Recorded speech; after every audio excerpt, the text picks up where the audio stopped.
దరిద్రమైన పొలిటీషియన్ ఈ దేశంలో ఎవ్వరూ లేదు అని కేసీఆర్ గారు ఎప్పుడు చెప్తారే అదే నిజమని మరోసారి ప్రూవ్ చేసుకున్నారు. సో ఏదైతే ఈరోజు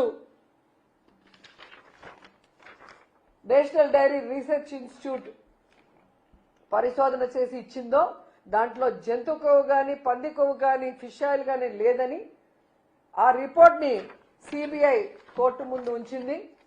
ఇది మీరు కనుక చదివితే మీకే అర్థమవుతుంది చంద్రబాబు నాయుడు గారు ఎంత నీచుడు, దేవుడి లడ్డూని కూడా తన రాజకీయం కోసం ఎలా ఉపయోగించుకున్నాడని.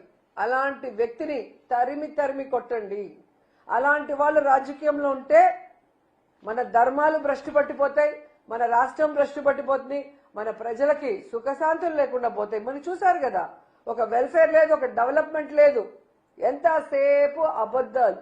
లేదా జగన్మోహన్ రెడ్డి గారి మీద వైఎస్ఆర్సీపీ మీద బురద జల్లడం తప్ప మరో కార్యక్రమం లేదు అని ఈ 2 ఏళ్ల కాలంలో అందరూ పూర్తిగా అర్థం